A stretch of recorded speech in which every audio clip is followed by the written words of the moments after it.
All right, we'll go ahead and get started tonight. We appreciate everyone for being here tonight. Thank you all for attending. Today's webinar is titled Getting to Zero, Engaging Trans Women of Color, and brought to you by Proactive Community Services in collaboration with AIDS Foundation Chicago and Illinois Department of Health. Proactive Community Services, or PCS, was founded in February 2005 by an African-American woman who saw a need to close the widening social and health disparities that severely affected African-Americans. PCS is a minority-serving human service organization located in the South Suburban community of Flossmoor and provides comprehensive services to 28 South and 5 Southwest suburban communities. The agency's service portfolio includes health and wellness and workforce development and supportive services. During this webinar, PCS invites faith leaders, community advocates, and other individuals interested in reducing the rate of HIV, STI, and other communicable diseases in Black and Brown communities to join this conversation facilitated by Al Forbes of Forbes Consulting, Minister Oliver W. Patton of Love Abide MB Church, Pastor Charles Strait of Faith United Methodist Church, with guest speakers Valerie Spencer and Camille Lewis. We encourage you to please join us next week for our webinar, Getting to Zero, Engaging the Reentry Community, Thursday, June 2nd at 6 p.m. Central.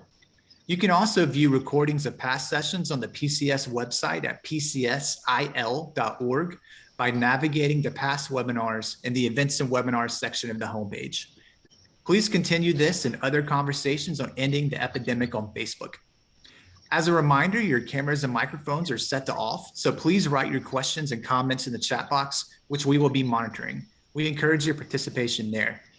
If any attendees would like to come off mute to ask a speaker a question, please raise your hand using the Zoom panel and I will give you the floor. Also, PCS is looking to get more speakers for future webinars. Please send information for potential speakers to gtzwebinars@pcsil.org. And finally, as a disclaimer, the views and opinions expressed in our discussion are those of the presenters and do not necessarily reflect the official policy or position of Proactive Community Services. All right, with all that said, I appreciate you all bearing with me through my introduction. Thank you all to our panelists for being here tonight, and let's get started.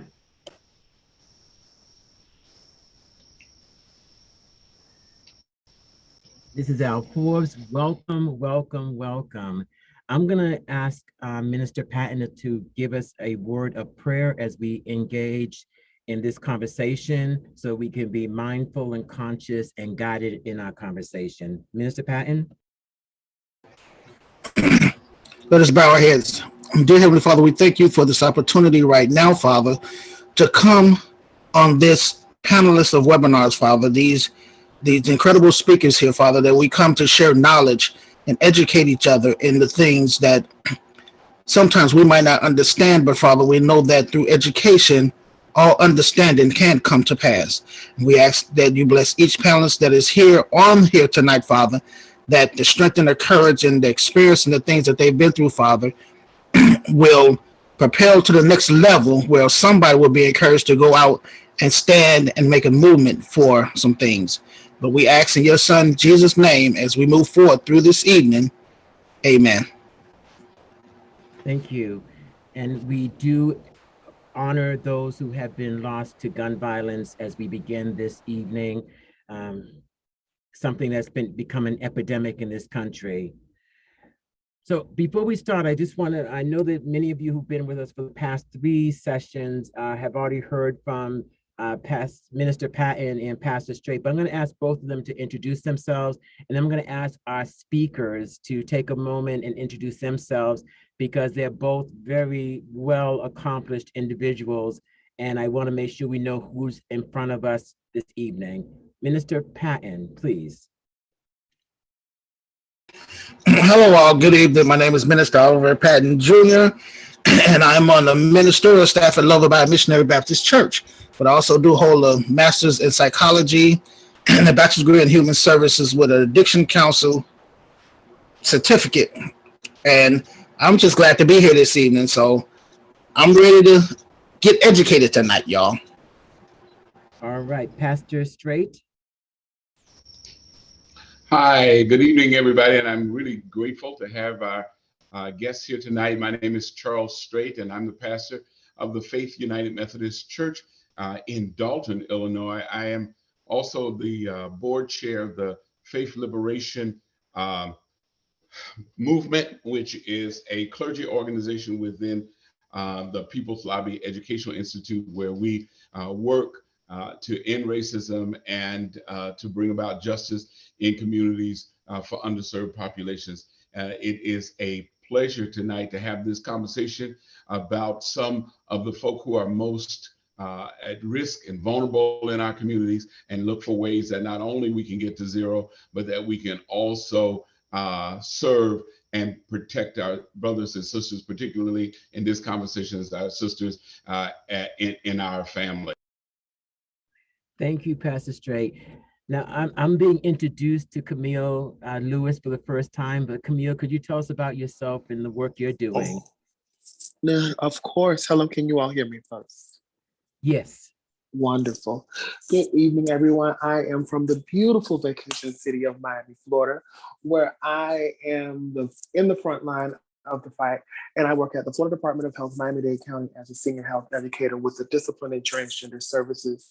I've had before I transitioned over to the health department, I worked at a federally qualified health center where I had the distinct pleasure and joy and honor to start its first transgender program, where it held consistent services for 7 years. So I've been on this stretch for quite some time now. So thank you all for the opportunity. Thank you to my beautiful mother, Miss Valerie Spencer, for giving me the opportunity to share a panel with her. Thank you, Camille. And I saved the best for last. Someone who I have had the pleasure of working with for, I think now almost a decade or plus, Miss Valerie Spencer.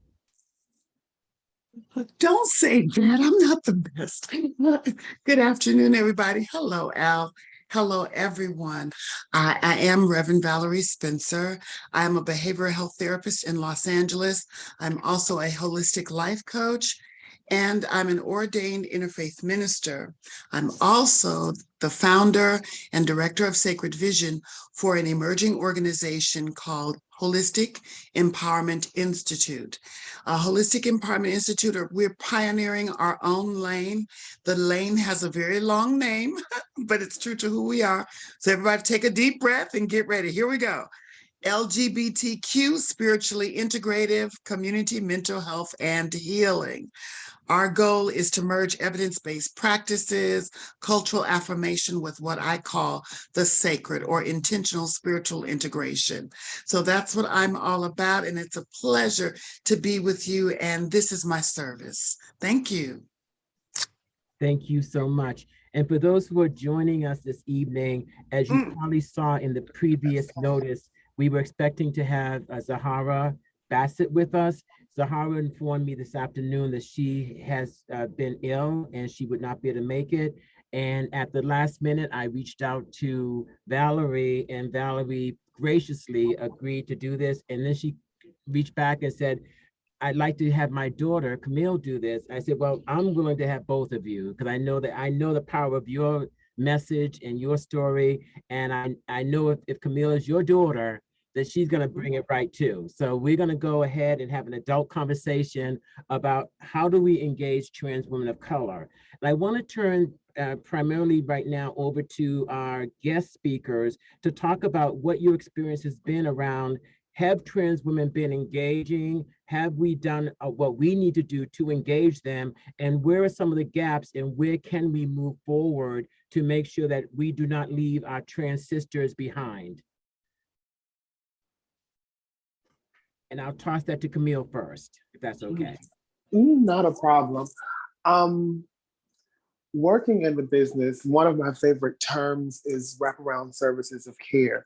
When I have the opportunity to facilitate and speak to rooms and masses as such, I often use the analogy when we're born. And what I mean by that is when we're born, When our mothers cradle us in our arms, they speak powerful things over us. I'm holding in my arms the next president, the next philosopher, the next Nobel Peace Prize winner, and so forth. Neither one of the parents for that I know of, I don't know, there may be some out there in America, says my child will fall into sex work. My child would do things that would dishonor my family or dishonor them or dishonor God or dishonor the higher power that they believe in. So when we actually engage them and they're recruited and they come into the center, why aren't we focusing on the wraparound services of care? I often say we have to work in reverse. What got them to that place? Can we fix some of that stuff that in reverse to get them to the place in care? Because let's think about it. If I'm homeless, if I'm hungry, if I don't have a job, do you actually think I'm worried about a medication? Do you actually think I'm worried about healthcare? Do you actually think I want to sit in your office and let you chastise me? Because I don't hear teaching or lesson, I hear chastisement. I hear all of the wrong answers, but the right answers to what I need right now. Housing, a job, clean clothes. So when we talk about engaging, are we going to engage trans individuals in reverse and find out what got them to that place? Are we just going to constantly throw statistics and throw pills and prescriptions at them? Valerie? So, and again, everybody, hello. Let's first talk about the role of Black women in this thing called an American context, right? How are Black women generally treated in both the social services arena, the medical arena in terms of medicine, and certainly in terms of mental health? Black women have been the source of experimentation, disregarding behavior, hypersensitive responses to environmental traumas, and on and on and on. So this means that when Black women come typically into the social service arena, providers mount up a certain attitude in preparing for what might be perceived as aggressive behavior. It's really a self-protective behavior born out of the disrespect, the blatant disrespect and disregard that Black women face when they come into systems, any systems. I'm focusing on behavioral health, but any systems in the American consciousness. When Black women enter that, they are completely disrespected and disregarded. And so much of the same, even an exaggerated version, is applied to Black trans women. We are hyper sort of policed when we come into the healthcare setting. We are stigmatized and marginalized. And what I mean by stigmatized, people, providers, are just talking to us about trans stuff as if the totality of our living experience is simply trans stuff. And yes, we may come in really expressing an intense need for hormone therapy, name change, gender marker change, certain body modification surgeries to support medical transitioning, but we are to be treated as holistic, comprehensive entities, right? So that means, what do you need as a being?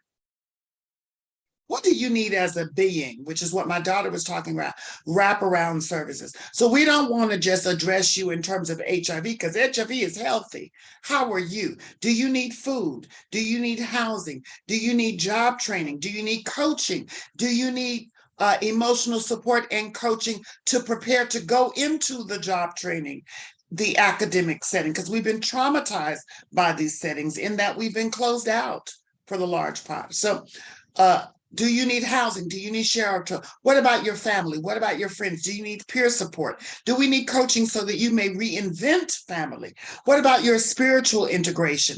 Are you praying? What kind of prayer are you praying? Is it affirmative? Are you praying to a God that wants to beat the shit out of you? What are you doing with your spirituality? Is it supporting your positive mental health outcomes, or are you practicing this spiritual practice out of a deep need to be punished in some regard, which is my favorite place to enter, because I can reprogram all of that. So when we talk about wraparound services, we're not just talking about the transgender person. We're not just talking about the HIV.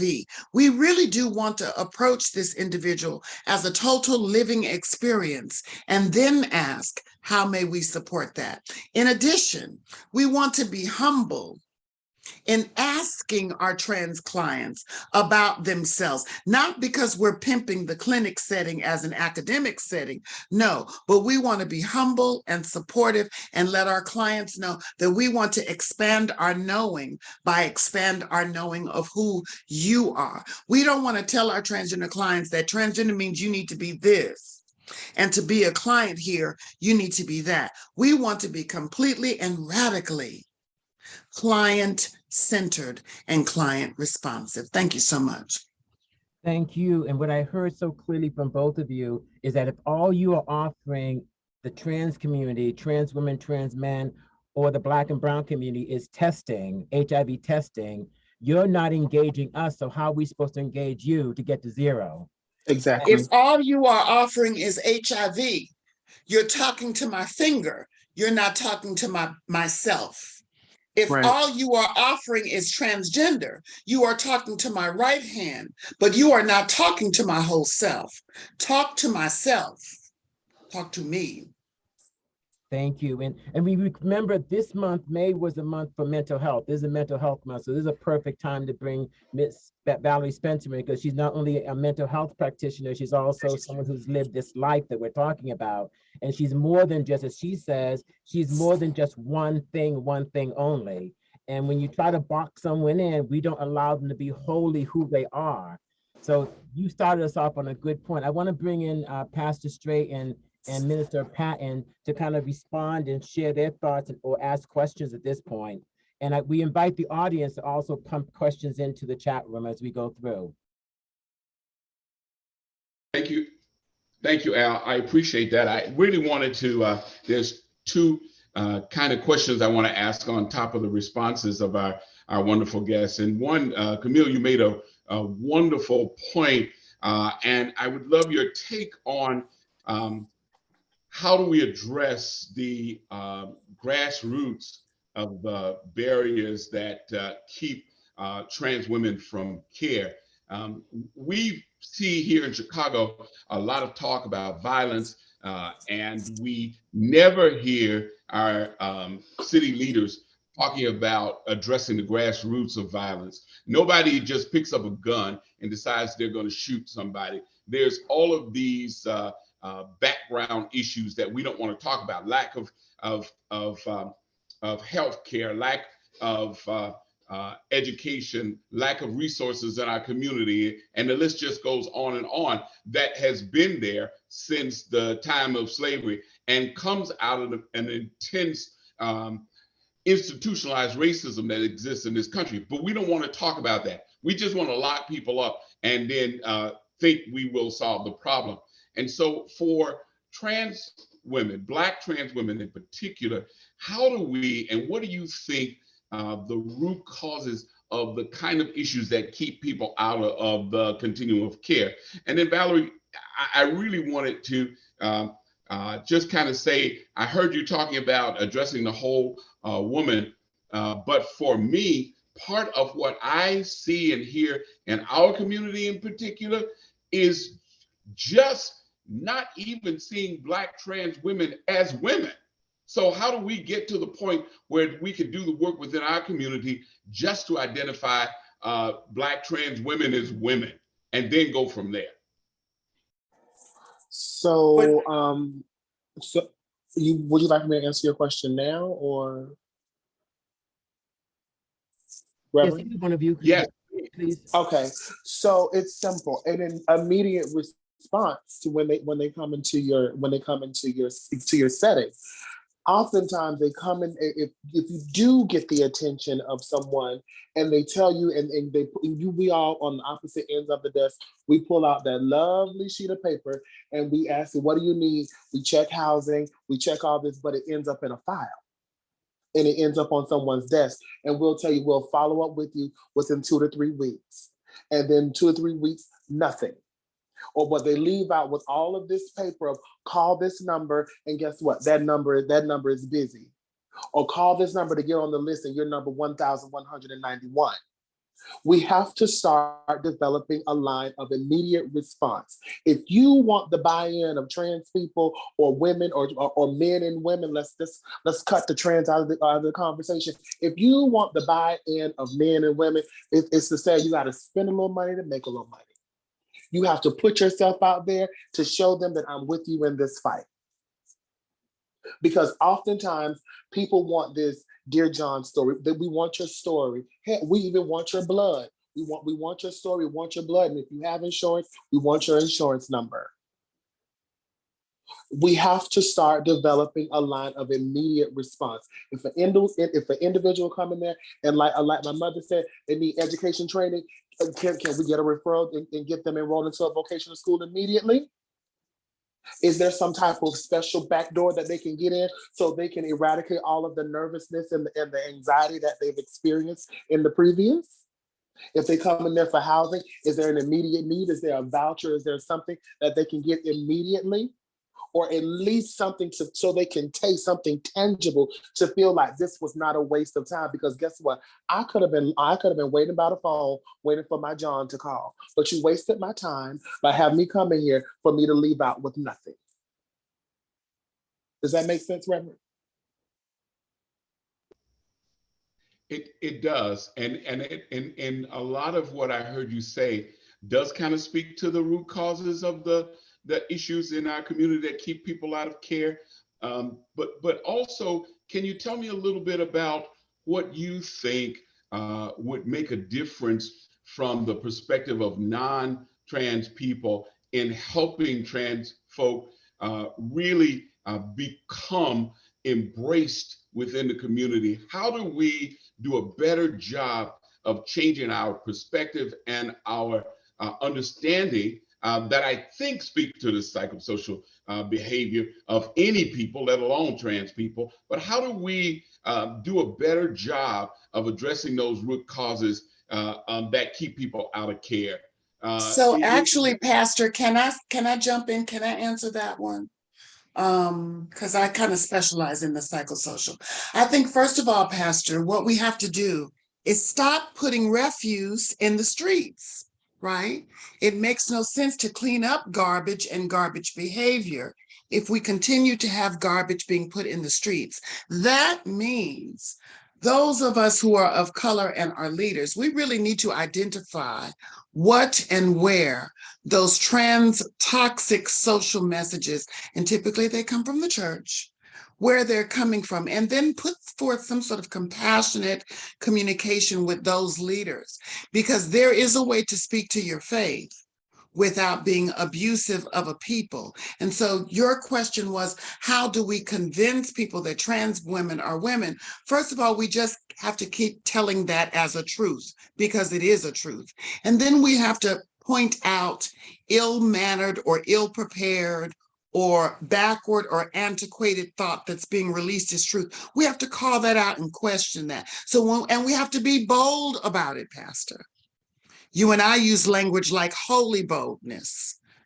John Lewis used language like good trouble. We have to be bold and say, excuse me, I noticed that you separated women from transgender people, but transgender people are women. So is that what we have to make it a part of the lexicon of our speech and point out people and instances that are doing counter to that. And I must say, as both faith leaders and community leaders, particularly of African descent, we've done a mediocre job.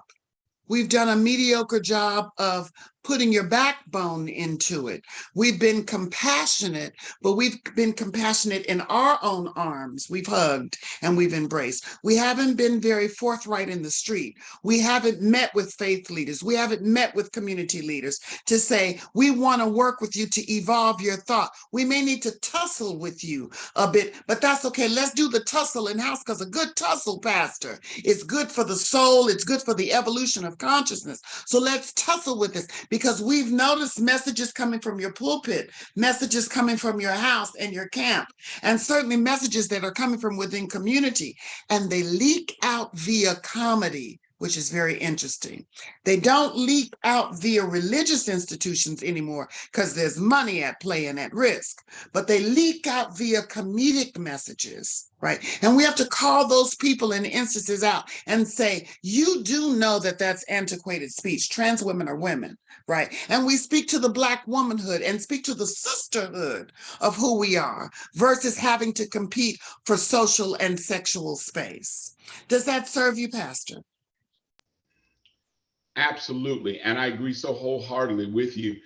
There is much, much work to be done within our community, particularly in our faith community, around recognizing trans people and the gifts that they bring to our community and to our families. I heard you say earlier, I think it was you, it might have been Camille, about the homelessness of so many trans people in our community. And that's because of the level of rejection that happens in our families. And if we don't talk about that, if we don't hold people accountable for that, then we will just continue to keep going around in an endless cycle of violence. Pastor, may I interrupt you for just a moment? Yeah.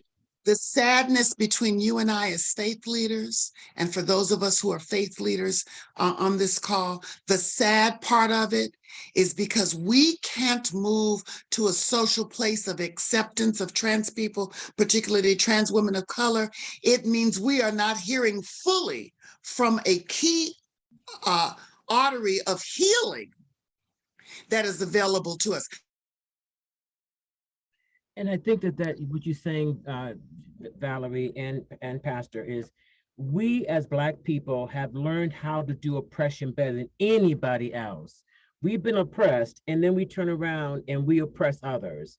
And that's oppression of our trans community, our LGBT community, where the T might be silent, but our trans community, our IDU community of people using drugs, our sex working communities. We have learned how to oppress them through our judgments. And we really need to go to a no judgment zone, which is I'm not going to judge anybody, because there's a lot of judgment that comes into play. And even within our communities, I know in the trans communities, there's judgment about who's clockable, who's not clockable, in gender wise, who's effeminate enough, who's not effeminate enough. If we can leave the judgment out and allow people to present how they present and to be themselves, then it wouldn't matter if a woman says, I'm a trans woman or a cisgender woman, I'm a woman, and accept me for who I say I am. And that's something that we don't do. You have to pass a certain checklist to say you're a woman. You have to be a certain size, look a certain way, dress a certain way. And if you get all the checks on your box, we might accept you as a woman. But if you don't get all the checks, you can't be a woman. And that's that judgmental stuff that's causing us to isolate ourselves and to silo ourselves and to divide ourselves. And that's all about the oppression and colonialism that goes back to slavery days that we're still echoing even in 2022.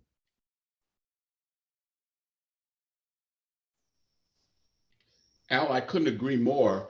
And part of the struggle that I have, part of the fight that I have within the Black church, of which I am so proud to be a member. I grew up in the Black church. I love the Black church, even though technically, I guess the United Methodist Church is not a Black church, but our church is our inability to transform. The United Church of Christ has this wonderful slogan that says, we serve a still speaking God.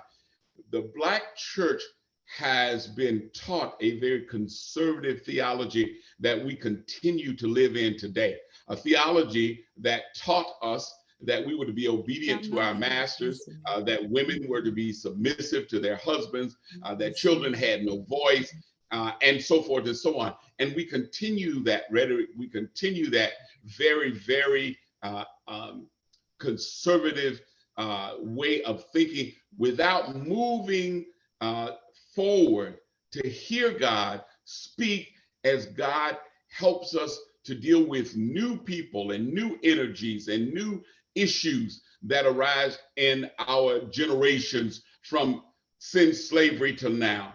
And so to have a church that will continue to listen to God speak and to incorporate the new challenges. And one of the things I think that is a new challenge for the church is trans and non-conforming sexual identities. But we must rise to the occasion.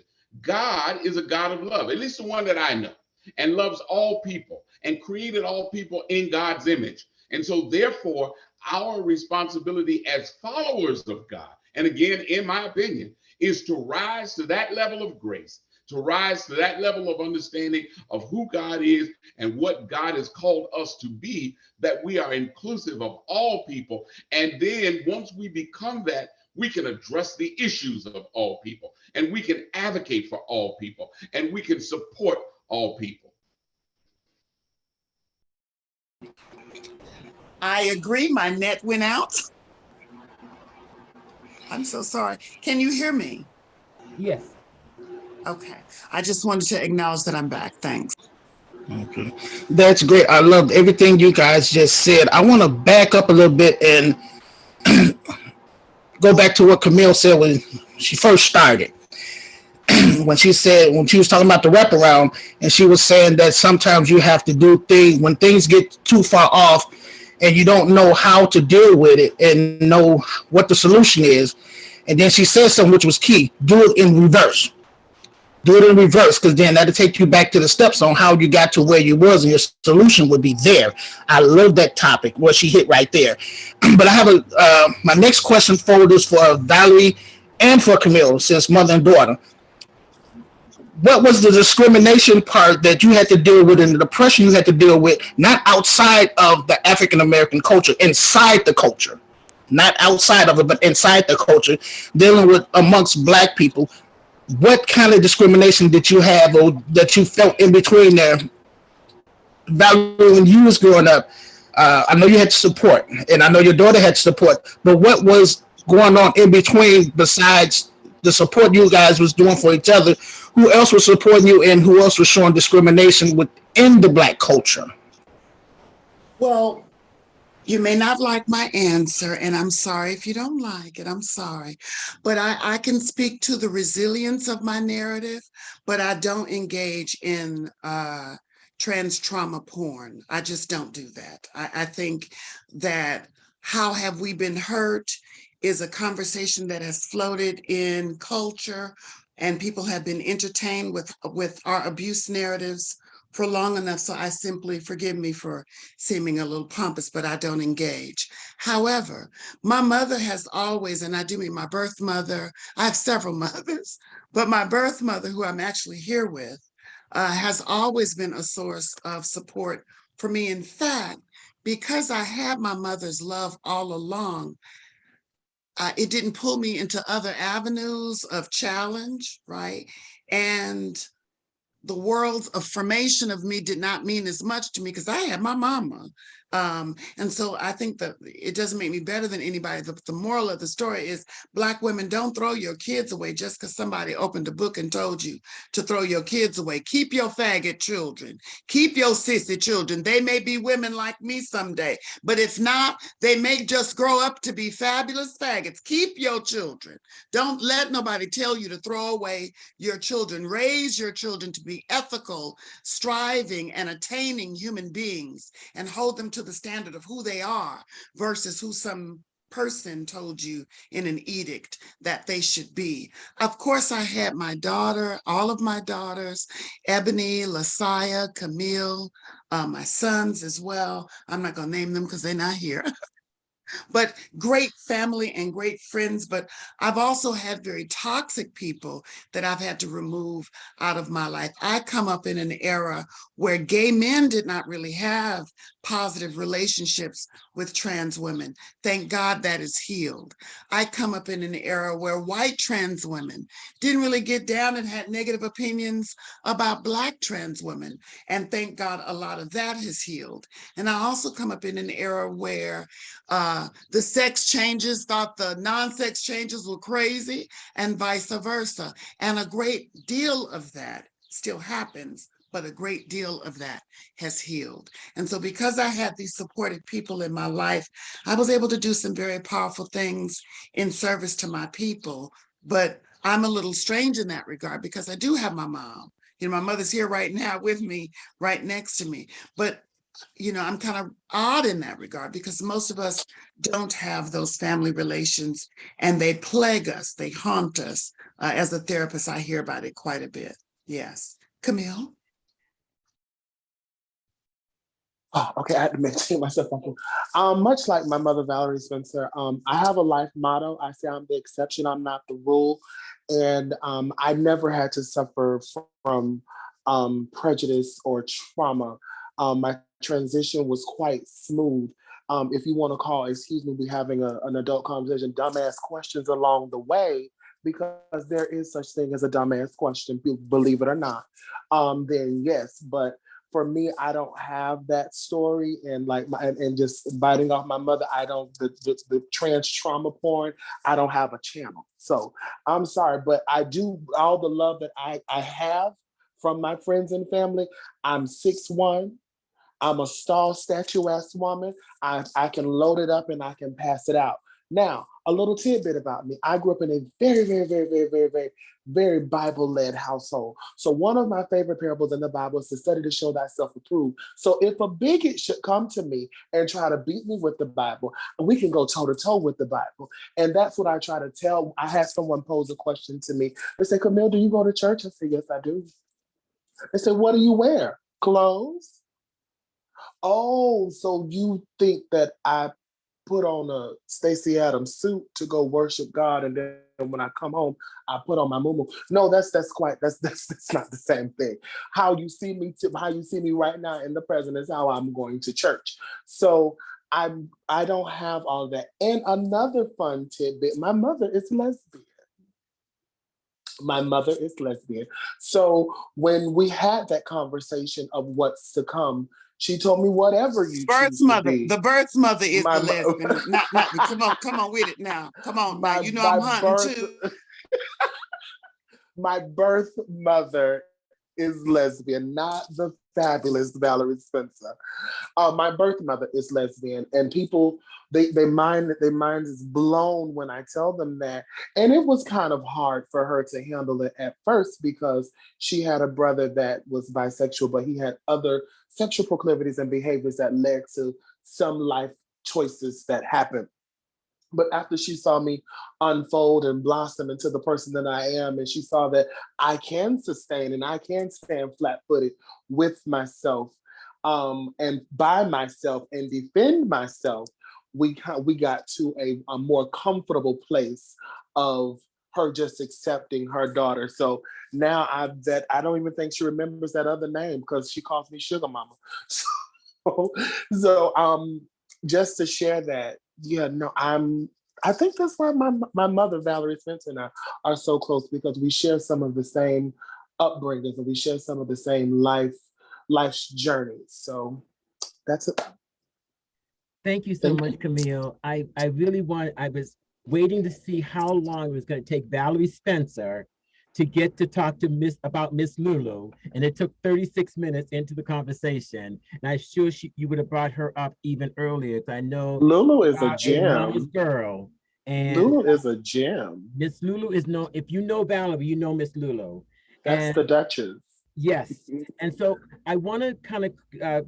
If you could talk about what, because you said mother-daughter several times, and some people on the line may not quite understand those dynamics. I know when I talk about my gay sons, people are like, what does that mean? So if you could talk about what that means to either one of you or both of you in the context of your relationship, and how it's allowed you both to grow and to nurture and to fulfill each other in terms of elevating your conversations in your lives. If you could just step on talk on that topic for a moment, it'd be much appreciated. Well, Valerie Spencer gets on my nerve. No, let me stop. I love her. I love her so much.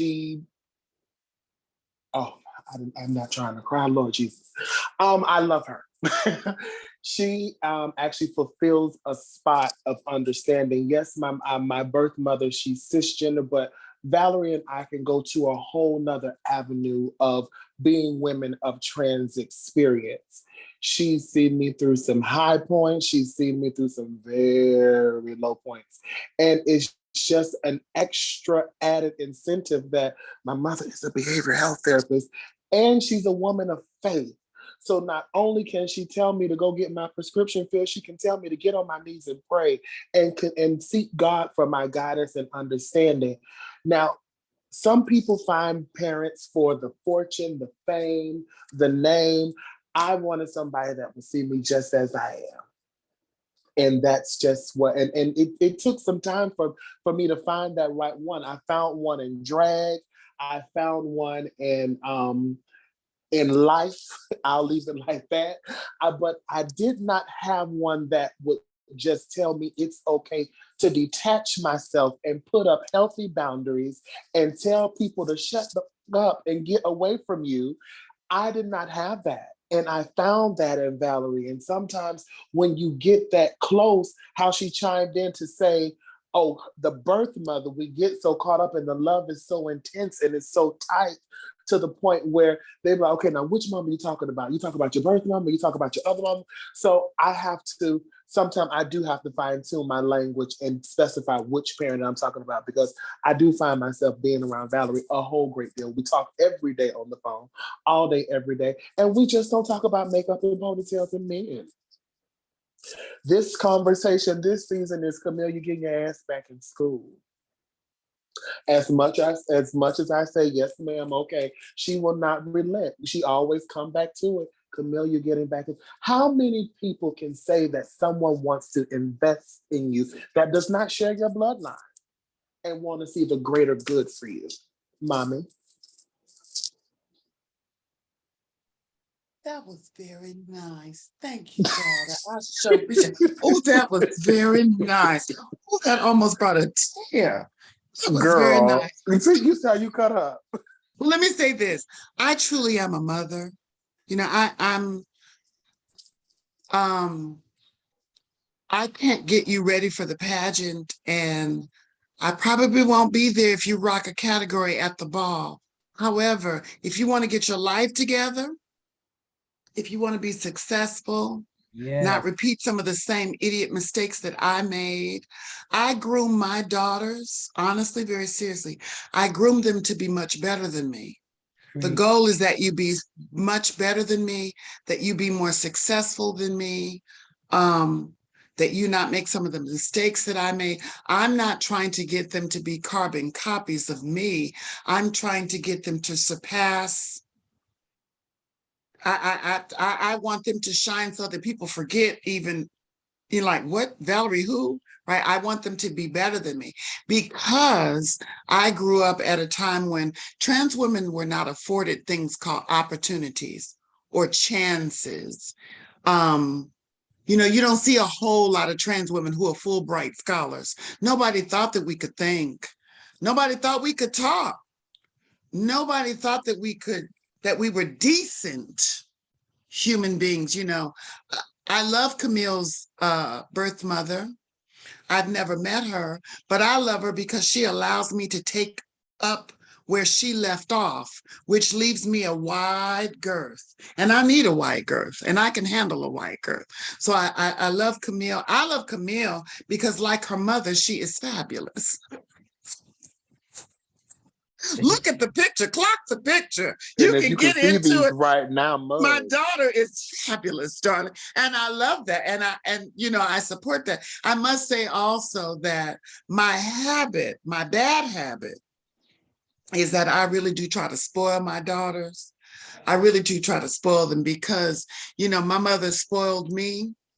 and it was toxic in some places. And Lord, I sure thank you in others, because if my mother hadn't have spoiled me the way she did, I might have found my way to the corner and stayed there. But because my mother spoiled me, I went on ahead and bought me 2 packs of hair and a closure and set myself down instead of calling the trade over and saying, yes, I'll do this, that, and the other for. So I try to spoil my daughters so they won't be exposed to some of the risks that thank God I was able to avoid. And I try to spoil my daughters also, because my mother, bless her, hi Lulu. Lulu, say hi everybody. Hi, everybody. Hey, Lulu. My mother had what I call, and forgive my language, everyone, but I was a bit of a fuck up. I mean, you know, I bloomed late. I didn't make like big mistakes. I went to jail, but for traffic tickets. Like, what kind of bull mess is that, right? I went to jail for traffic tickets. Like, what kind of corporate like craziness is that? I was afraid to even tell somebody, what you in here for? Speeding, right? And so I spoiled my daughters because it may take them, you know, for trans women of color, sometimes it takes us a few beats. It takes, remember, we have not been enculturated. We have not been indoctrinated.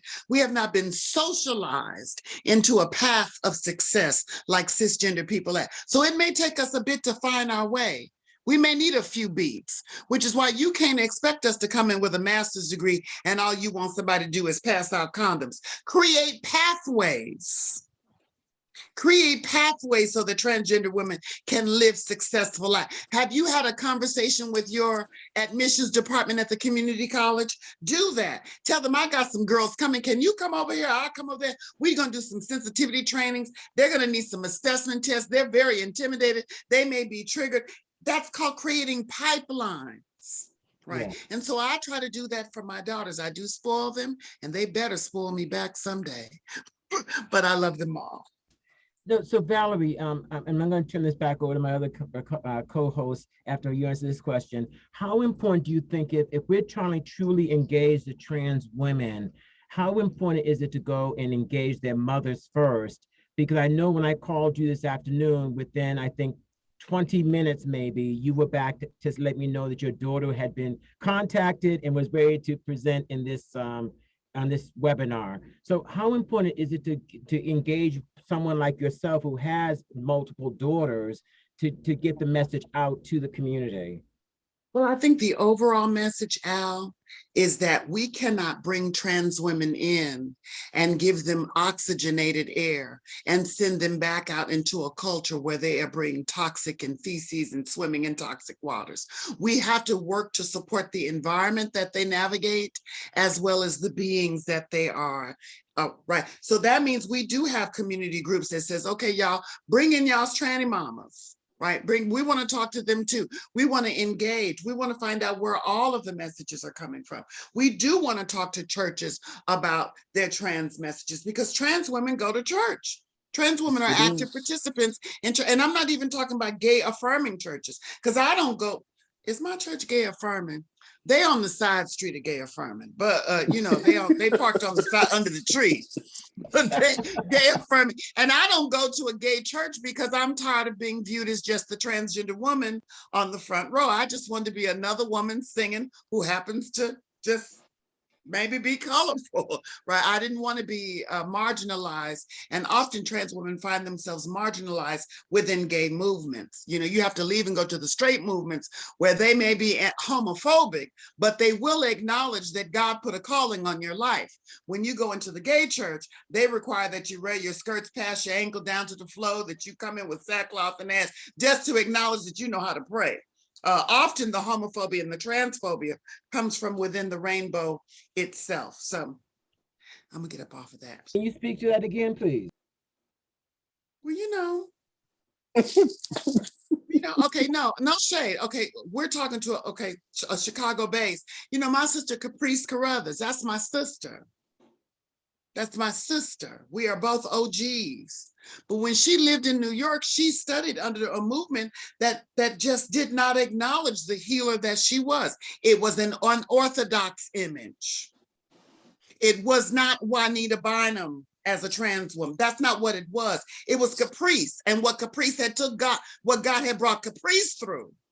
So you wanted her to become your church drag fantasy, ignoring the fact that she can touch you and cure AIDS. You're ignoring who you have in your church because you just want the queens to come in and do church drag. You're acknowledging, you're failing to acknowledge that you have healers, that God has called and raised up healers. They don't know the Bible backwards and forwards. That's not the instrument that God spoke to them through. So get into the healer that God made them. Ask them, how did God bring you from Hohen to me? Right? Ask them about how scripture has interpreted itself in their lives instead of making them superimpose themselves onto your expectation. That's called exploitation. That's called religious abuse. Right? Jesus hung with hoes, loved hoes. Jesus hung with boosters, tax shysters, right? Not to say that trans women are this, but if you expect us to be these upright, decent trans women that come in reciting script, we're not doing church drag. That's your gay fantasy. So I had to leave a gay movement because every conversation that was had with me in the gay movement was transgender. Baby, look here, I'm trans for you right now at 5:53 because I'm being paid to be trans. When I get up off here, I'm gonna pull this cap off and be Valerie, Lulu's daughter. And there are people that don't get that, right? The trans it's my finger. It is not my totality.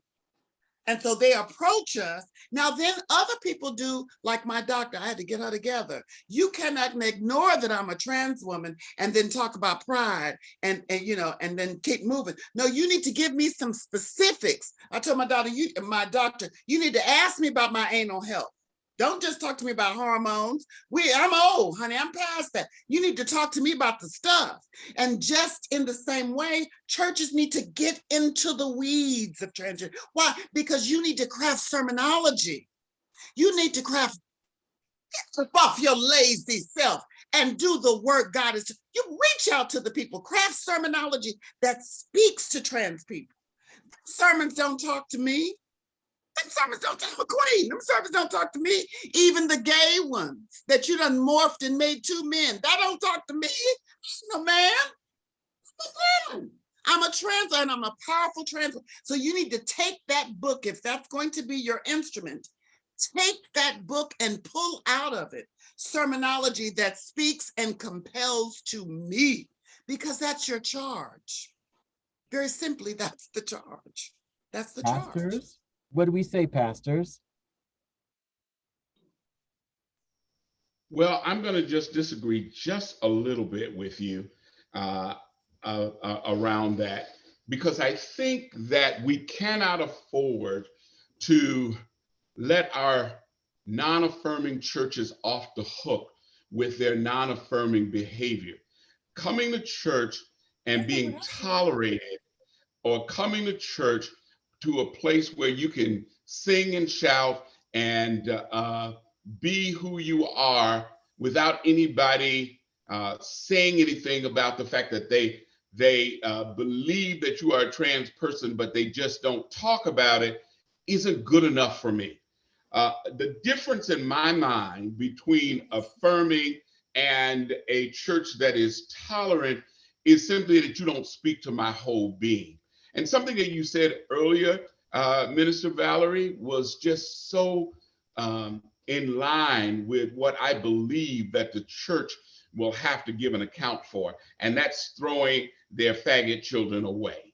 We have this propensity to throw out the folk, or cast out in religious language, the folk that don't meet our criteria of what it is to be loved by God, to be a part of our little groups that we've formed that I don't think really have anything to do with God.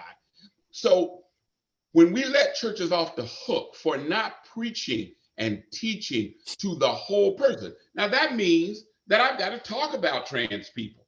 I've got to acknowledge that there is such a thing as trans women in this world, trans men in this world, that they are loved by God and welcomed by God. It may not be my sermon every week, but it's got to be something that I say and something that I teach. And it's got to be a way that we as the church, and the Black church in particular, because that's the one I have the most experience with, do to make sure that our young people who are 8, 9, 10, 11, 12 years old, who are gender non-conforming or moving into trans territory, are able to love themselves, understand what the next steps are, and then not only like you, and that's a wonderful story, have a family, a physical family that embraces them, but also have a church family that embraces them. And then the other point, I'll stop talking, is that as Christian people, and I, just again speak for my background.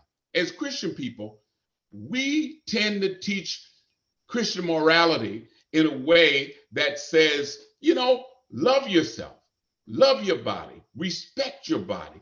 Don't give your body away. It's an instrument given to you from God. But we forget that message when it comes to our LGBTQIA members. We forget to give them good, sound sexual advice as they grow into sexual beings that then continues to move ahead our belief of what we think sexuality ought to be in the light of God. You are absolutely right. There are wonderful, good, moral teachings that the church has that it does not use when it comes to its LGBTQIA parishioners, because we don't even acknowledge that they exist.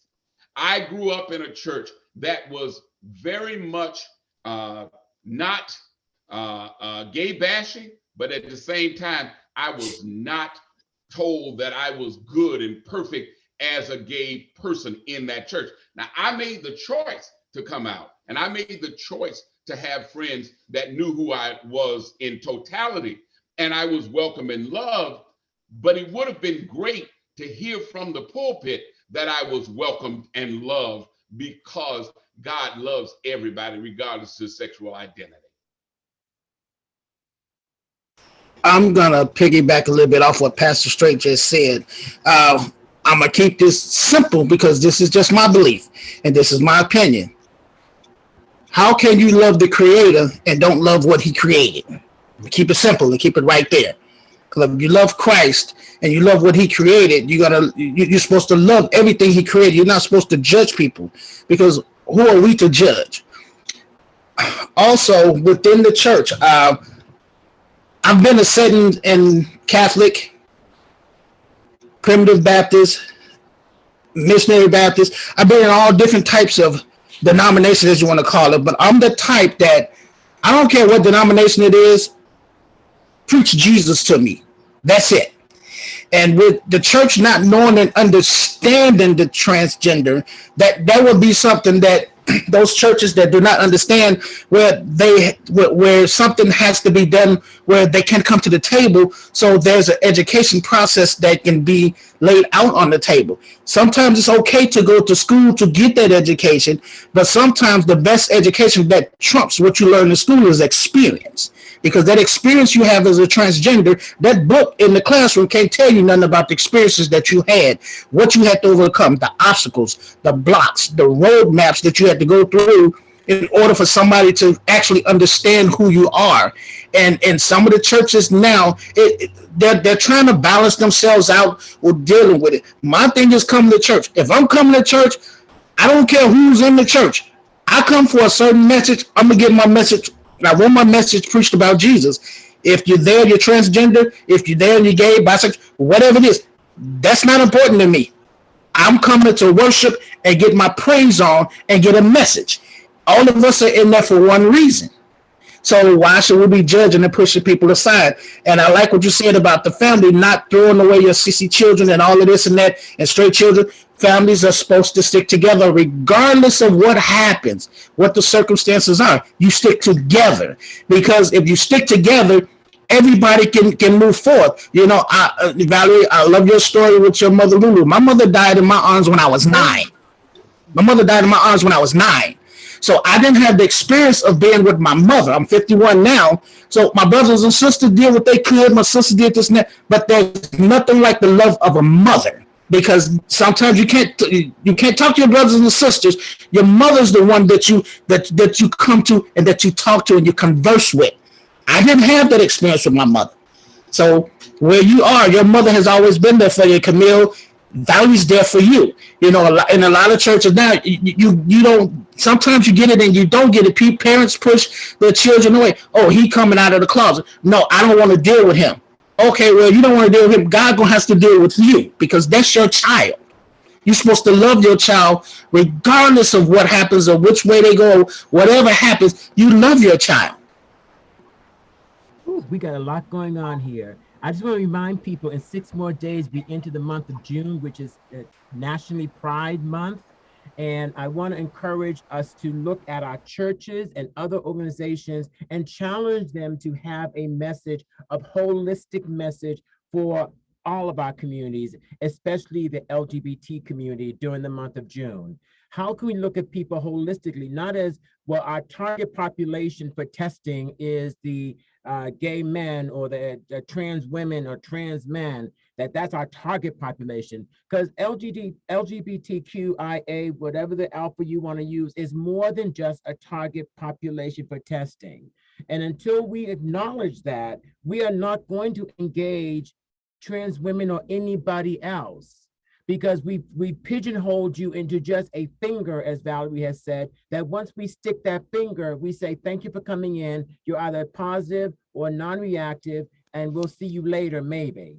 So we need to move beyond that and treat people as whole human living organisms, whole human living beings. So keep that in mind during the month of June. In 6 more days, the month starts. And how are we going to embrace people with leading with love, not judgment? So I'm hoping that our listening audience is throwing some questions into the chat, because we want to hear from you. What are your questions? What are your challenges? What's been said already? What's your thoughts? So please throw some questions out there, and Andrew's going to be monitoring the chat for us so we can hear your voices.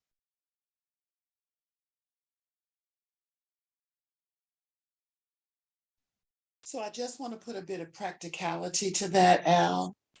So when we talk about a practical approach to holistically approaching trans people, let's ask, what do they need? They need mental health support, right? They need peer support, yes, but they actually need a therapeutic experience. So that means we need to line up some clinicians and some clinical opportunities that are both trans knowledgeable, trans sensitive, and trans responsive. We may need even some support groups, both a clinical support group and a social support group, a more peer support group, so that people can talk about their trauma. We certainly need to have trauma-informed care trainings for all staff, because transgender people are going to be coming in with a great deal of trauma that they're navigating, and we want to have a staff support system that is knowledgeable, that can support them as they navigate that trauma. They also need food. We know that housing is a health disparity. We know that housing is a social determinant of health.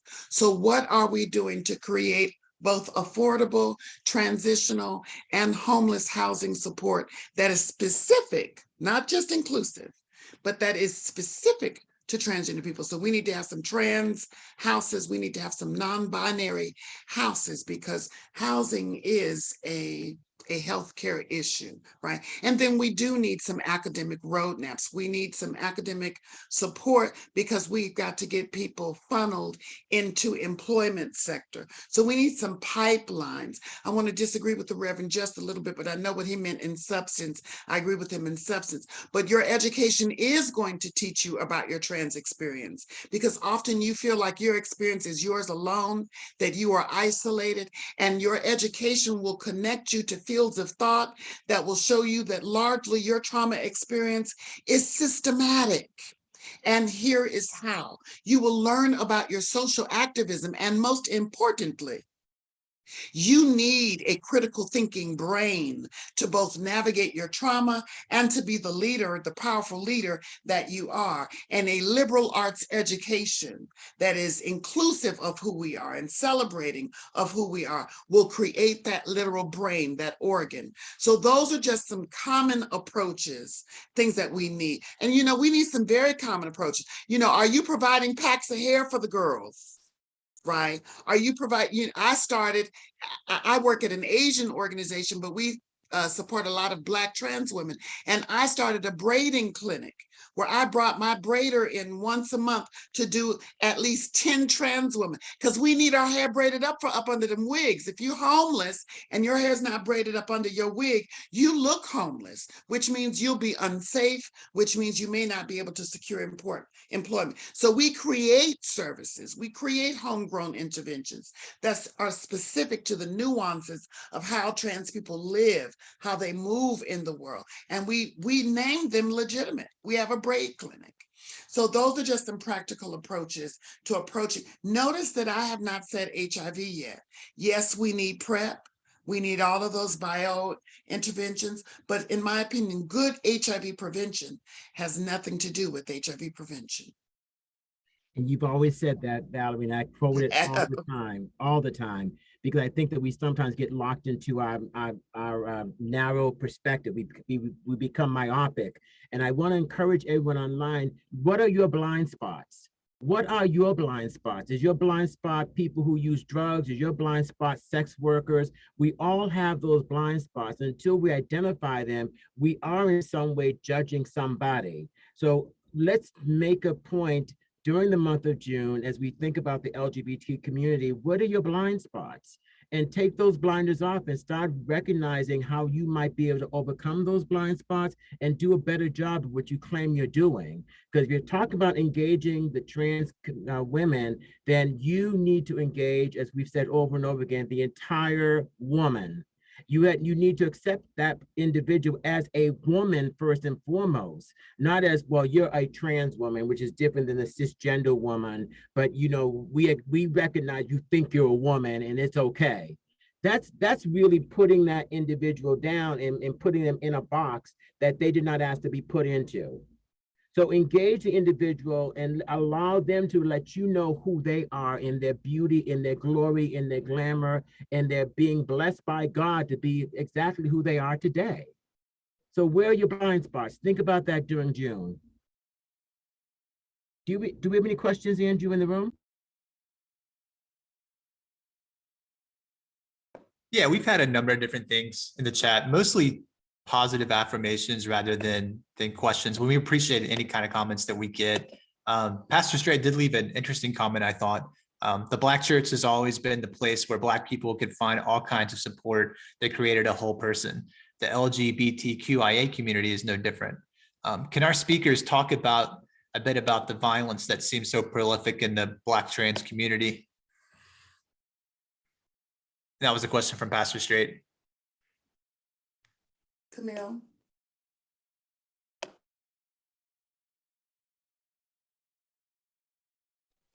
I'm sorry, I had to get my phone off mute. So he wants us to speak to the violence besides it being horrific and inappropriate and inhumane. What else can we say? Just because the fact that I choose to live differently, what is differently? I don't know what's different because I'm not different. I'm perfectly imperfect and I'm made in His image. Just because I choose to express myself, just because I choose to live in my truth, because the good book says the truth will set you free. So I'm a freed person because I'm living in my truth. You decide to take a mother's daughter or a mother's son, someone's community leader, someone's cousin, a community sis, a community mother, whoever. So besides it being disgusting, inhumane, uncalled for, uncivil, unsung, because we have yet to find some sort of protection, besides my sisters and my mothers and my aunts picking them up a gun and clocking it back. Come on. So just besides it being all of that, what more can we say on that? I think the one thing we can say, Camille, is underreported. There are And so underreported. many lives that have So, been taken. so with all of those descriptions, what more could we say towards that? You know, we live, when we're talking about Black and Brown communities, we're talking about communities that have issues and mores that are sexual taboos and the like. Basically, we live in a culture, if I may be frank, where people just can't readily and openly be who they are. People cannot engage in both socially acceptable behavior and behavior that's not sort of celebrated, but it's not tabooed. And so my point of that is that therefore we have sexual expression that is hidden. And at the fear of sexual expression being discovered, we see violence, right? So we have these people who don't want the world to know that they like to be sexual with trans women. And I just want you to know, footnote, and I'm not being braggadocious, I've been rejected plenty by a man that I thought was interested. But I've never been rejected ever because I was a trans woman. My rejection stemmed out of I wanted more. I wanted social visibility. I didn't want to be hidden, but rejected because I was a queen, not so. So this means that we're not tricking everybody, right? They are coming readily to our shores. They are engaging with us sexually. And mind you, they are not just coming to us sexually for us to please them. They are coming to please the bodies that we currently occupy. You feel me? And that's behavior that's not readily celebrated in people of color communities. And the fear of that sexual expression being discovered has led to and will continue to lead to violence, right? So we have these men that don't want to be found out as trans loving, right? And so they act out violently. How do we counter that? We create verbiage, we create a whole new culture where people can be free to be who they are. And we speak against those taboos that say that people must violently defend who they are not.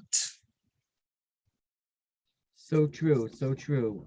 Because we live in a non-sex positive world that, you know, if people think of you as a sexual being, somehow that takes away your power and takes away the positive things you've done.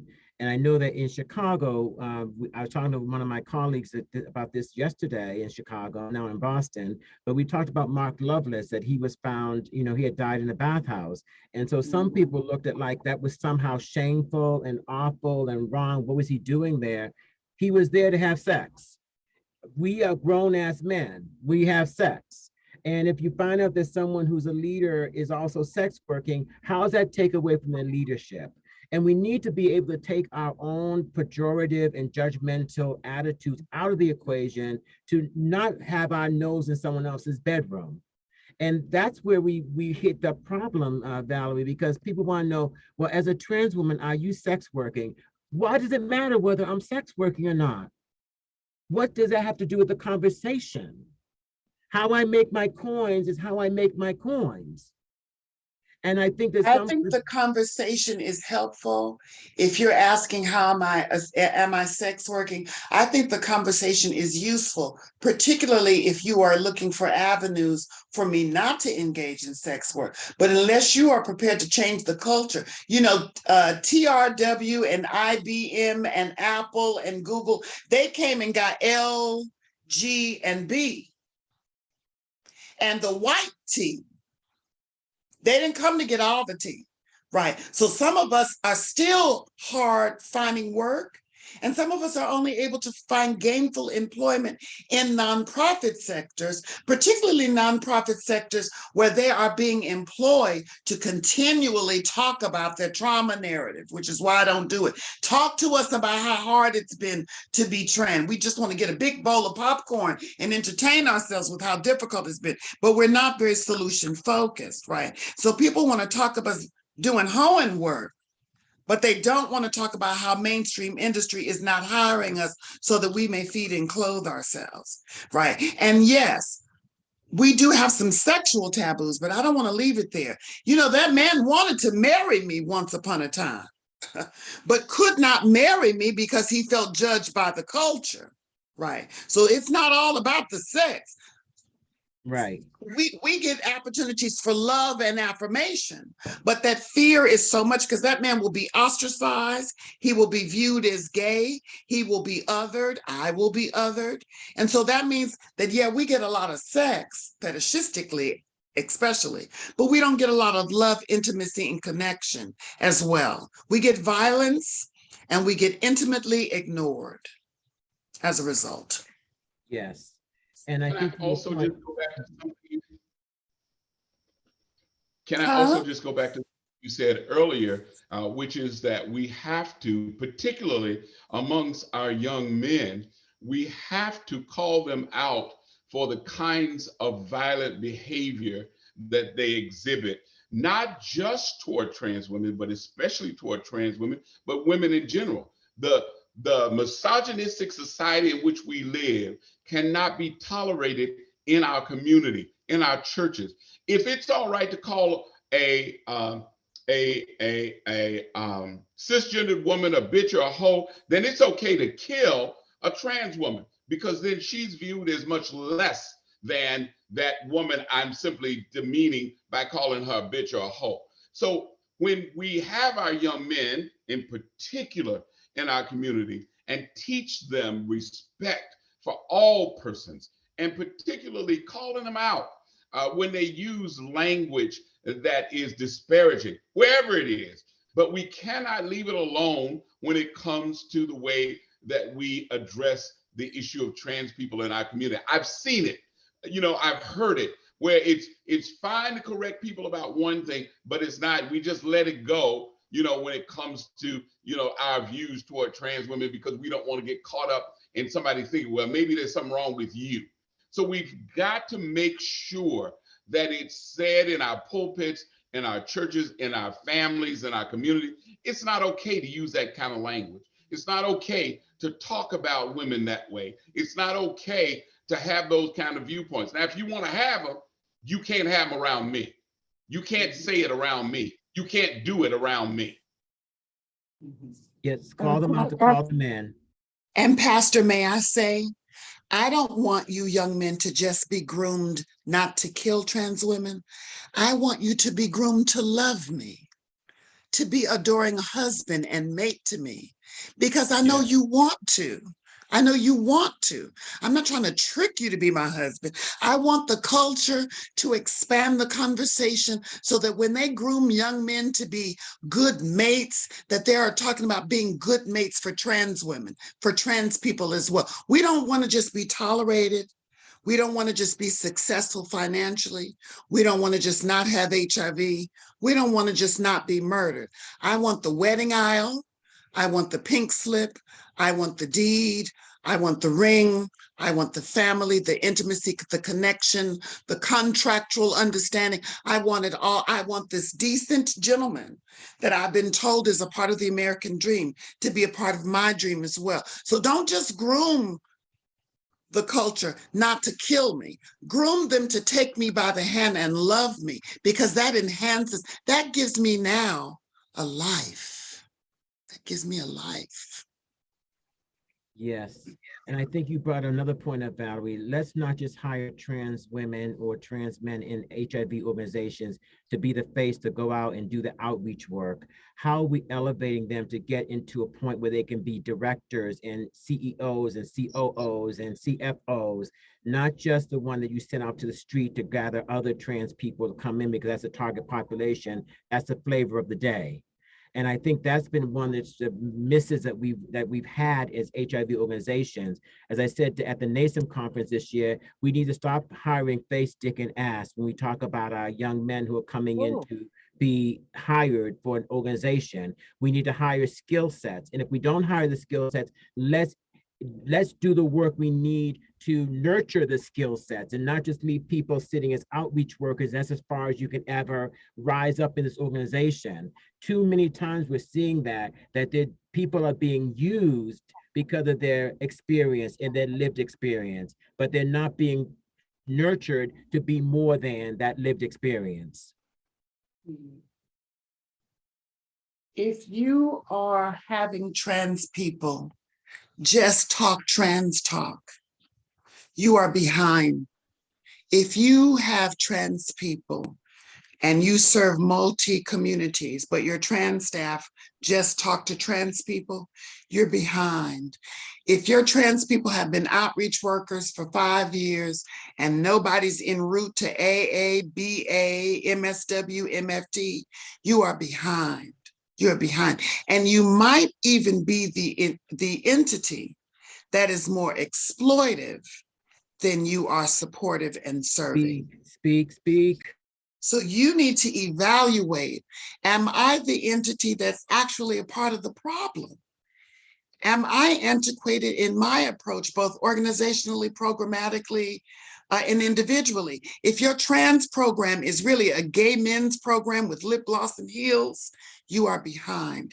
And furthermore, the intelligentsia of trans people, Black trans people, has surpassed that conversation. We are intelligent, we have mounted up, we are past the point of counting our fingers and toes. We are people now, we are navigators and strategists, and you are underutilizing, you are underdeveloping your staff body and keeping them mediocre and just trans when they are actually much, much, much more. You just gave a recipe to engage. So what I've heard, especially in that last comment, Reverend Valerie, is really where we started this conversation. And that is, if we are going to address the issue of getting to zero and engaging the trans community, that we have to have a strategy that is much bigger than just testing and talking about drugs. Our strategy has to include the church, it has to include social workers, it has to include a loving spirit that wants us to care about the whole person so that we can engage Black trans women and men, for that matter, in every aspect of who they are.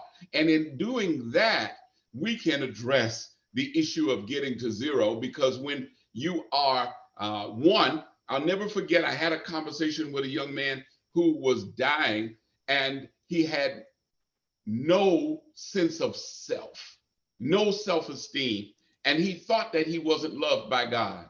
And he assumed that just because of who he was, that God didn't care him, because that's what people had told him. And so when we can engage people and help them to see themselves as beloved and made in the image of God, then we can address all of the things that would be destructive to them, including HIV.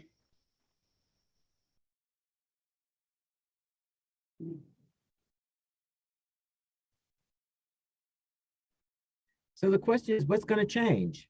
I mean, we're talking about how to engage trans individuals, specifically trans women, but what's going to change tomorrow? You're on this webinar and you're hearing these wonderful messages, but what is going to change? We're going to go and say, well, Valerie Spencer said a lot of good things, and we go back to doing the very thing she said, where we have our trans outreach worker who's struggling, and we don't have a pathway to success for him or her to move to the next level. So our trans men, our trans women continue to just basically try to survive.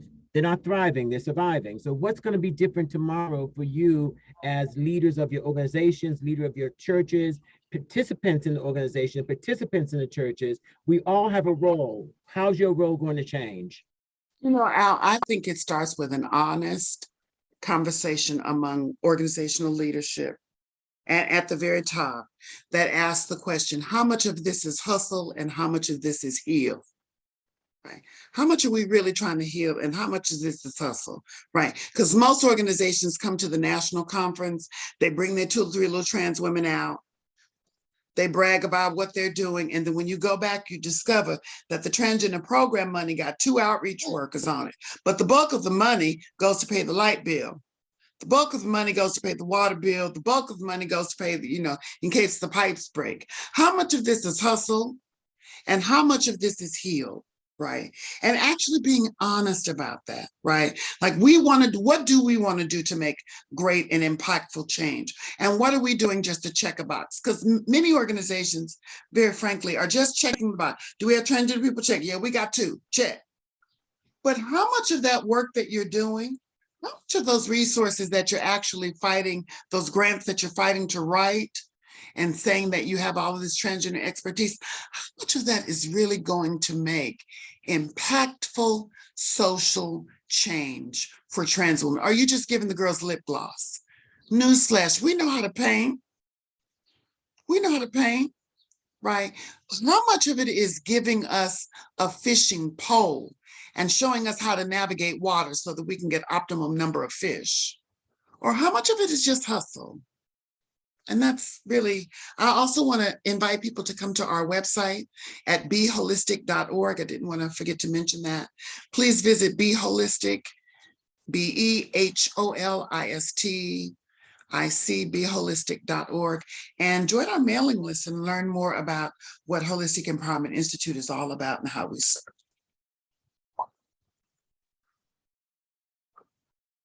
If you had any question about why I invited Ms. Valerie Spencer, Minister Valerie Spencer, to the table tonight, I think she has made that clear. And I want to close out because we're coming up to the half hour. I want to close out and let the guest speakers have some final words and then close out in prayer. Well, I'll take it away. First of all, thank you all for providing this space to be heard and to get a clear understanding and have this roundtable discussion where we can push back and forth and meet in the middle, because sometimes in the middle is where you'll find peace.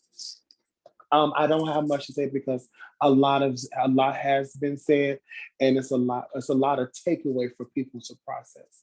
But I just want to say this: a trans woman is a woman is a woman. Simple.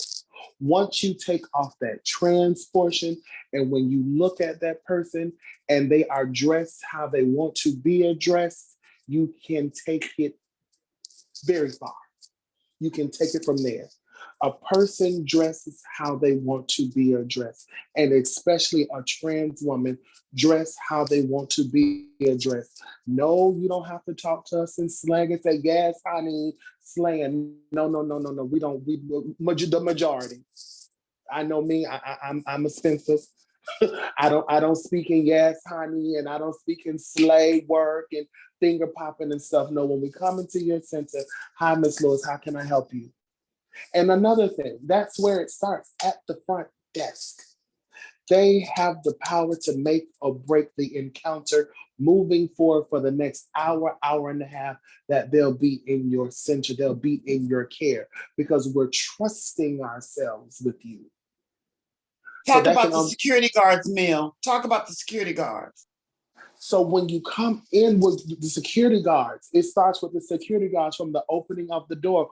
Whether you feel as if you don't feel that, if you feel the need not to open the door for me, fine. If you feel the need not to bother with me or tell me where the elevator is located, fine. But you will respect me as the person that comes into your building. No, you don't have to believe them. You don't have to believe that I'm this woman that I say that I am, that I know that I am.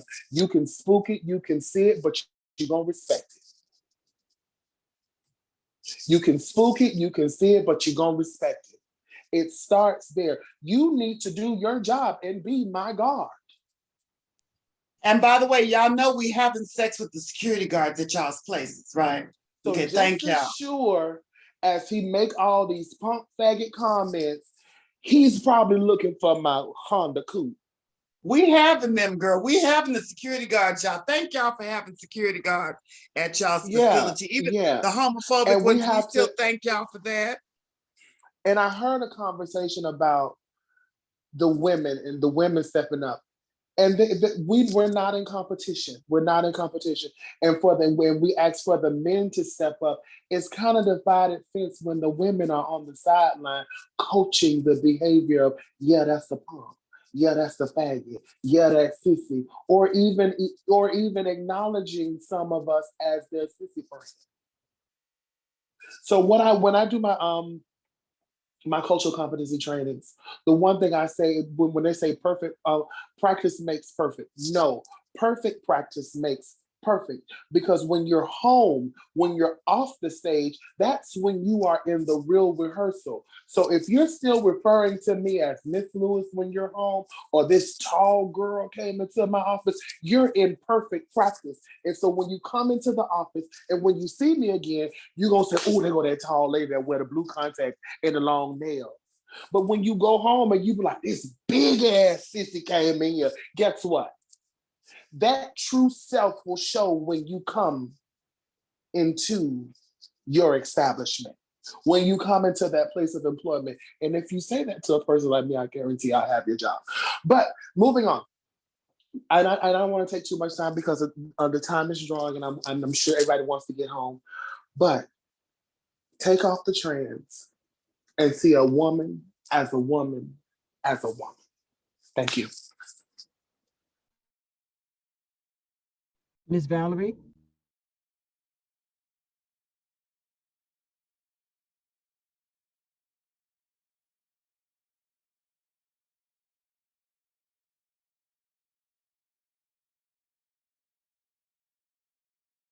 Do we still have Valerie?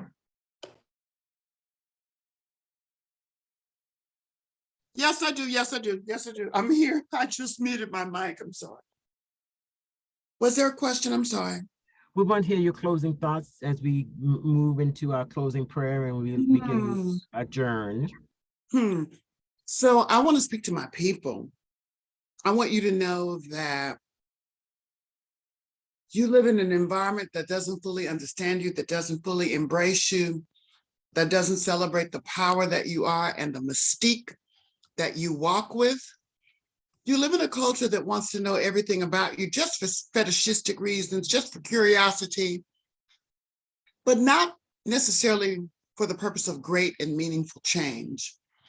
You live in a culture that may criticize you for being you, that holds you to a visual aesthetic that even the most common everyday woman cannot attest to or achieve. You live in a culture that tells you that you need to change your face, even alter your skeletal structure, just so you can be. I want you to know that that's the result of a toxic culture born out of imperialism and colonialism and misogyny and patriarchy. It has nothing to do with you.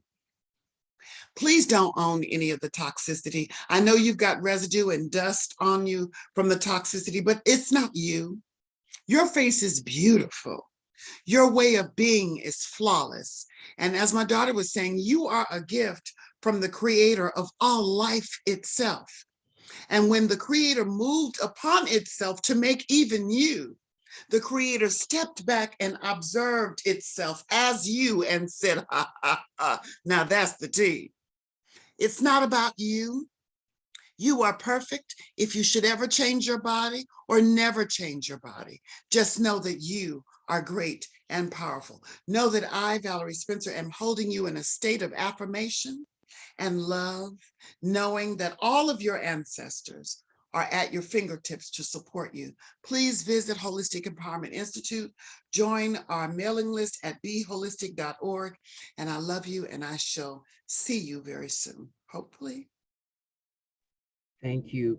I'm going to ask Pastor Straight to have a word, and then we can go and close out with Minister Patton.